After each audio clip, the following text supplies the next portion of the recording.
I just wanted to ask you about scouting this Atlanta Dream team for this matchup, which is so important. I feel like they're the number two seed, but you don't really hear a lot about what makes them dangerous.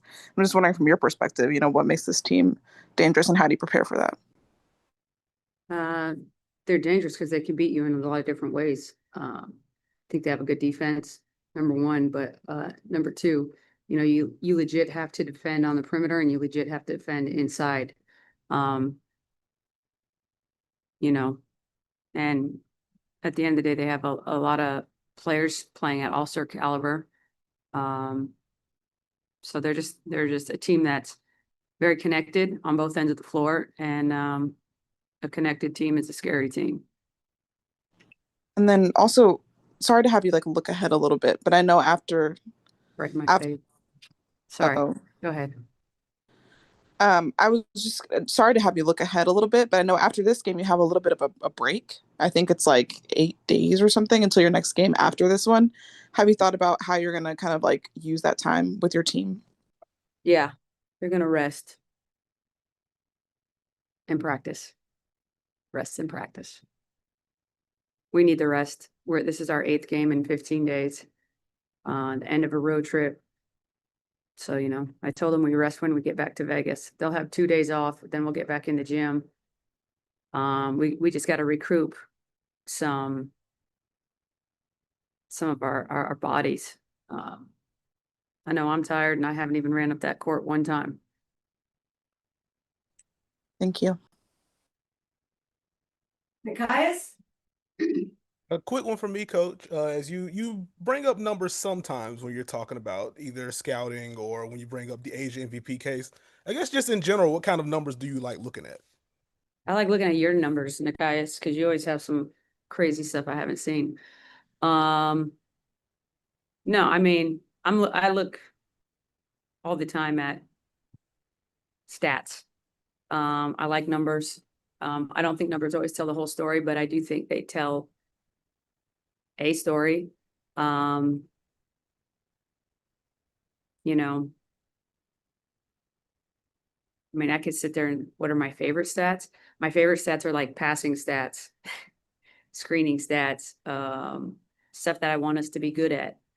Um, so, but if there's one overall stat I look at, um, points in the paint is always a point of emphasis for us, both offensively and defensively.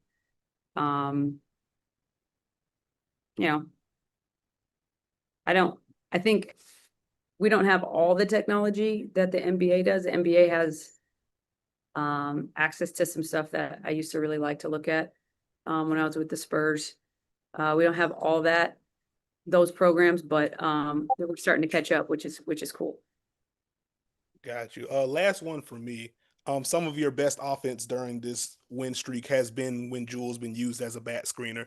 Just what has it been like utilizing her in that way, and how does she compare to Kelsey Plum, kind of in that similar role? Well, they're both very good screeners for one, and it's the old adage. If you get tired of setting screens, then you get tired of shooting the ball because typically the screener becomes the open person. So a good screen creates an advantage mathematically somewhere. And so, we're trying to put defenses in tough situations to where, okay, do you want to take away Asia's look or do you want to take away a very good shooter's look? They got to do something. They got to make a choice. And so, I've tried to use Jewel similarly in that way. Um, I'd like to get her more shots. There, I 3 or 4 sets I called the other day, and we didn't get her a shot, and a lot of that was more execution than what we were running. It was how we were running it. So execution, timing, all that stuff comes into play. And Plum was a finely tuned machine at the end of through the course of those 3 years. This is just Jewel's first year, so we're still working her in there, but in a similar way. But she's a very good screener, strong base. Um, and then the next part of that is, sprinting out to space. Um, sometimes we have another screen to screener action coming, sometimes not. Just kind of depends what the draw is. Got you. Thank you. Alicia Gray, what do you have to do to try to keep her out of getting into a rhythm?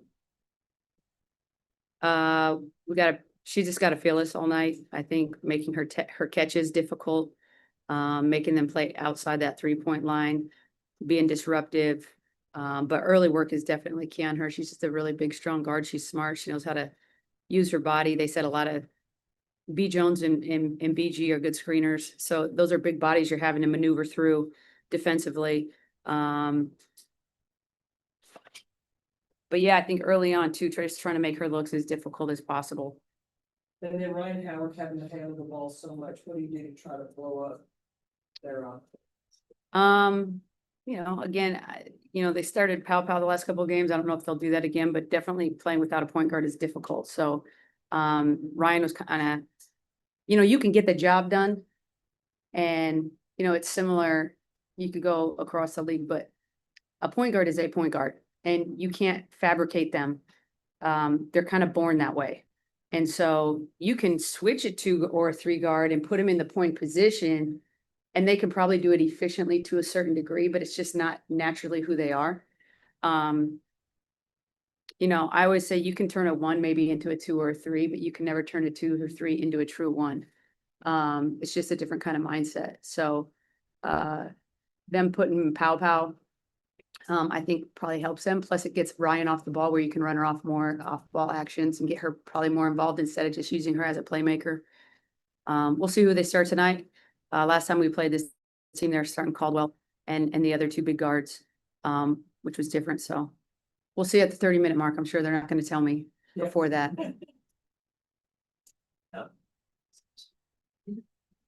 That it? Good. All right. Thank you.